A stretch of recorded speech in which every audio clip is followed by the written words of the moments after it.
one of the greatest healing tools is a conversation.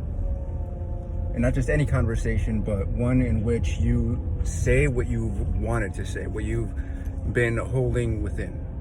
Hey y'all, I am VictorÜ. I help provide insight to empower, and I wanted to talk about one of the most underrated healing modalities that I don't see people using, that I see people actively avoiding, actually, and that is having a conversation. So what sparked this, what guided me into this was something that somebody shared just a second ago, like an Instagram story or something, but it was that you have no obligation to be who you were a year ago, a month ago, a week ago, 15 minutes ago. If you're open to it, we can have a person can have an epiphanic moment, a moment of having an epiphany, a sudden, an energetic shift, a mental shift, an emotional shift, where we're no longer processing how we used to process under the same filters. And the reason I say a conversation is so important, so healing, I just got out of class, is because of that epiphany, that change, that shift. If I have a shift today and I had a conversation with somebody, 15 minutes ago, when I see them tomorrow, they might try to align who they're used to seeing, who they're used to dealing with, aligning that memory overlay over who I am now. And so there's going to be a misalignment, and there's going to be, a stutter step. I haven't what I like to call it is a software update. There's going to have to be an update there. And one of the biggest hindrances to long-lasting change is having to be around the people that we're used to being around. And so parents are a prime example. They think they know you. They think you're the same person that they watched grow up. And so for my dad specifically, he goes to work and then he comes home and he sleeps. And that's been his routine since I've known him. So he gets little impressions of me. He's gotten little impressions of me along the way. So he knows who I've been,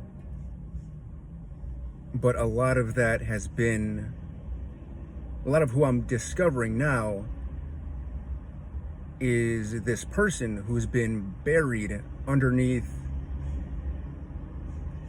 who I thought other people thought was,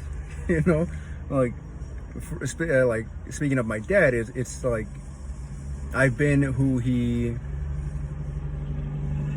has perceived me to be, kind of. And any way that he might have disapproved would have gotten kind of buried or cast aside. And what's been so helpful in healing, and especially opening, my throat, my fifth chakra, my ability to express myself and communicate, has been having conversations and being look, I don't blame you for what happened, but this is where I feel like you fell short. This is how I felt about it. This is the need or want that went unmet in that moment, and this is how I've been ineffectively approaching life. And again, I don't blame you. I don't hold anything against you. If there's any way that you've wronged me, I forgive you. But this is just to, communicate the impact that you had on me. And as, self-healers, as self-developers, if that's why you're watching this, then there's no blame to put on anyone else. Other people may have, impacted us, but how we deal with life is on us. That's our responsibility. There's something I like to say in this situation of like, what is it? Like who I was until now,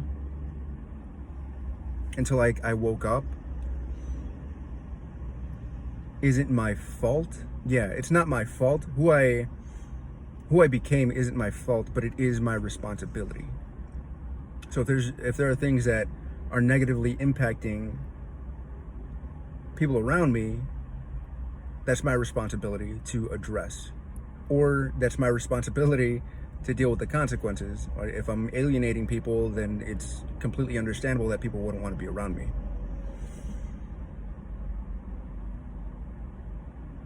So this software update approach is one that's been tremendously helpful for me,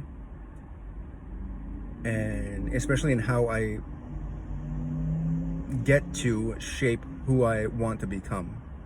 So if I've had low self-esteem, then my responsibility is to step outside of my comfort zone. My comfort zone being the identity, the safety of the expectation that comes with having low self-esteem. That expectation, stepping out of that comfort zone and maybe learning better social skills, maybe learning what affirmations work for me. Louise Hay is an awesome coach and teacher. If you want to look into her, Louise Hay, awesome, just beautiful human being that helps other human beings.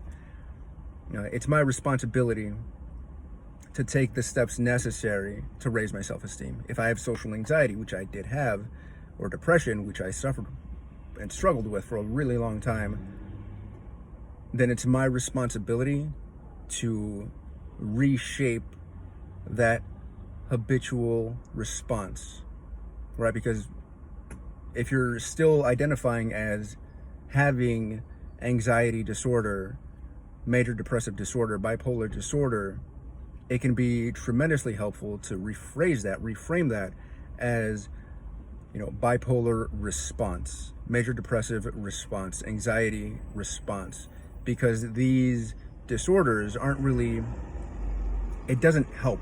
It's not super effective to keep that going of identifying them and therefore ourselves as having these disorders, right? Because that's too rigid in terms of our identity and how we identify with it. Rather, reframing that as having learned an ineffective way of responding to our environment. These three things I've been, diagnosed with, and post-traumatic stress disorder or response, post-traumatic stress response, right? Because if I'm, like I was, in a very stressful, life-threatening environment, my nervous system learns to respond as if that's the new norm. So for anxiety, we learn to respond to our environment in a habitually anxious way. And this can be triggering for a lot of folks, because if suddenly your stress response, be it depression, anxiety, post-traumatic, bipolar, if your stress response is suddenly now a lot more manageable, what's triggering is how this thing that we've come to identify with, if that's taken away, suddenly part of our identity is taken away. Part of our security is taken away. It's that devil that gets taken away. Well, what if the next one's worse? What if we learn a far better, far healthier way to relate and respond to the world around us and the people around us, and most importantly, ourselves. Yeah. So I hope you found this helpful. I love doing these kind of videos. I love being of service to others in this way. It's helped me tremendously, and I hope it helps you. I love you. Peace.